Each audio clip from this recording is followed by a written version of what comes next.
Welcome to textile knowledge. कैसे हैं दोस्तों?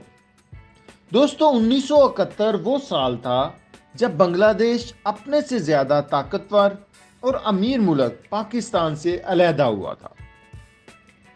बांग्लादेश आज़ाद तो हो गया था, मगर भूख, अफलास, तंगी और बेरोजगारी समेत कई मुश्किलात ने बांग्लादेश को घेरा हुआ था। लेकिन आज जब 52 साल बाद हम उसी बांग्लादेश की तरफ पलट कर देखते हैं तो वो पाकिस्तान से कई गुना आगे नजर आता है। दोस्तों, अगर सिर्फ चीन को अलग कर दिया जाए तो बांग्लादेश टेक्सटाइल में सबसे आगे है। दुनिया भर की गारमेंट्स की मंडियां बांग्लादेश में बनाए गए गारमेंट्स से बड़ी बड़ी हैं।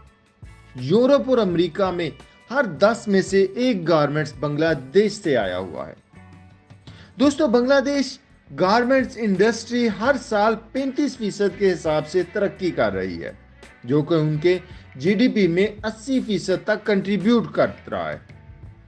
बांग्लादेश यहां दोस्तों रुकने का नाम ही नहीं ले रहा, बल्कि उन्होंने 2030 तक $100 बिलियन हासिल करने का टारगेट रखा हुआ है। दोस्तों, बांग्लादेश टेक्सटाइल इंडस्ट्री में ग्लोबल लीडर बन चुका है और रेडीमेड गारमेंट्स का 16% हिस्सा सिर्फ बांग्लादेश प्रोड्यूस कर रहा है।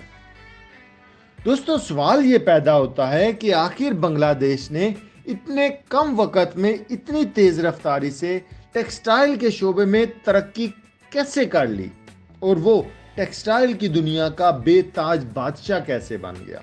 उन्होंने इस सिलसिले में क्या स्ट्रेटजी अपनाई और दुनिया को अपना डिपेंडेंट कर लिया। दोस्तों, बांग्लादेश में टेक्सटाइल इंडस्ट्री की तारीख तकरीबन 1000 साल पुरानी है।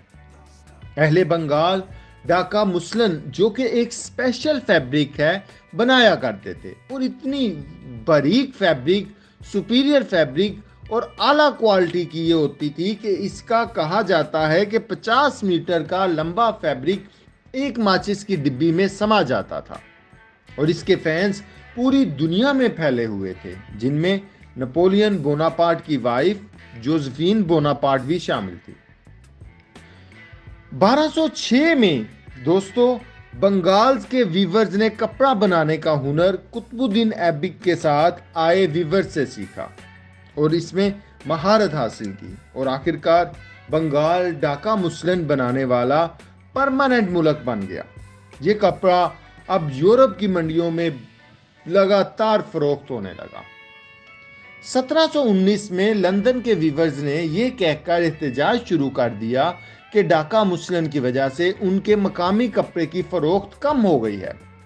इस चीज को रोकने के लिए बरतानवी हुकूमत ने 1720 में ढाका मुसलन पर बैन लगा दिया।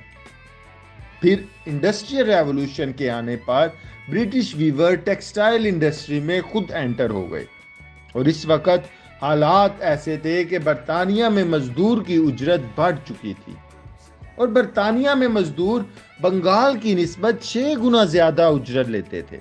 इसलिए वहां के मिल ऑनर्स ने अपनी मिल्स को बंगाल में शिफ्ट करना शुरू कर दिया और यही वो दोस्तों मेजर टर्निंग पॉइंट था जहां बंगाल में टेक्सटाइल इंडस्ट्री ग्रो होना शुरू हो गई। फिर 1972 में बांग्लादेश आज़ाद होने के बाद बांग्लादेशी गवर्नमेंट ने तमाम टेक्सटाइल मिल्स को नेशनलाइज कर दिया और सही इंतजाम ना होने की वजह से तमाम इंडस्ट्री खसारे में चली गई और मुल्क में मजीद बेरोजगारी और गुर्बत में इजाफा हुआ। दोस्तों, अब यहां उस शख्स का जिक्र करना बहुत जरूरी है जिसकी सोच और विजन ने बांग्लादेश की टेक्सटाइल इंडस्ट्री को तरक्की की राह पर गामजन कर दिया।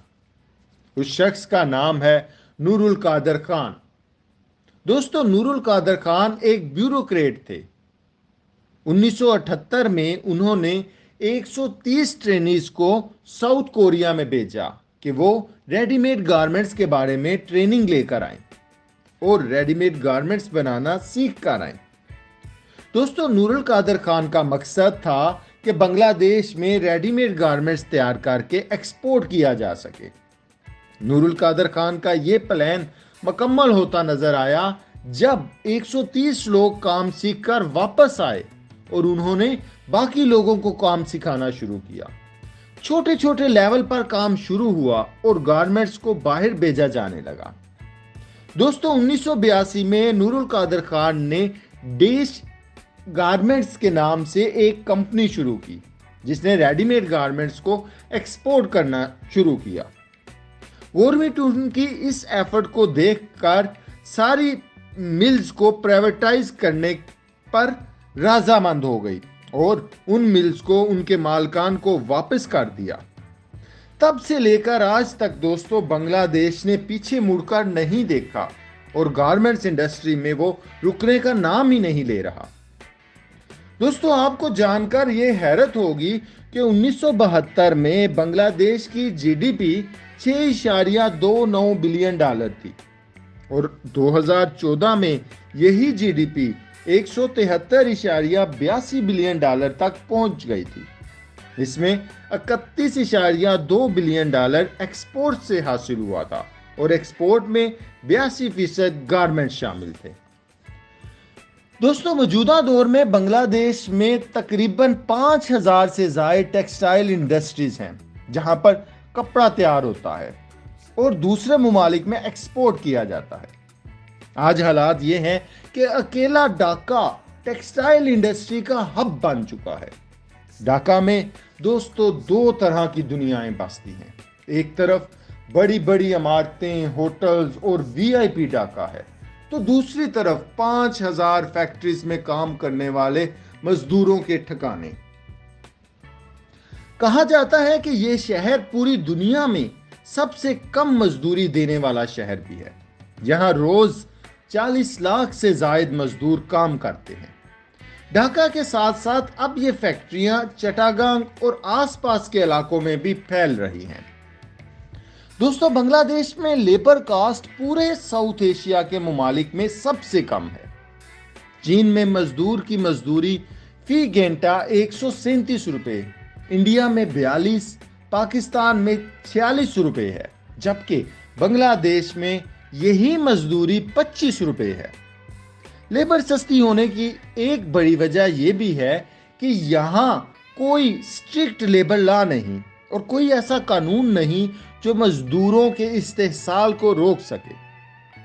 दोस्तों मजीद ये कि बांग्लादेश की ज्यादा आबादी अनस्किल्ड और अनएजुकेटेड भी है, इसलिए मजदूरों की तादाद ज्यादा और आमदन कम है और इसका फायदा रेडीमेड गारमेंट्स इंडस्ट्रीज के मैन्युफैक्चरर्स उठा रहे हैं और उनको कास्ट कम पड़ रही है। दोस्तों आपको बताता चलूं कि बांग्लादेशी गवर्नमेंट टेक्सटाइल सेक्टर को बहुत भारी मराद देती है, यानी इस टेक्सटाइल ग्रोथ के पीछे बांग्लादेश गवर्नमेंट का एक बहुत बड़ा रोल है। बांग्लादेश पूरी दुनिया में टेक्सटाइल सेक्टर को सबसे ज्यादा इंसेंटिव देने वाला मुल्क है। दोस्तों इन्हीं इंसेंटिव्स और रीजंस की वजह से बांग्लादेश की टेक्सटाइल इंडस्ट्री तेजी से आज ग्रो कर रही है और अब अमेरिका, यूरोप और कनाडा जैसे बड़े बड़े ममालिक में बांग्लादेशी गारमेंट्स की मार्केट बन चुकी हैं। दोस्तों उम्मीद है आज की वीडियो आपको पसंद आई होगी। अपनी राय से जरूर आगाह कीजिएगा। Thanks for watching textile knowledge.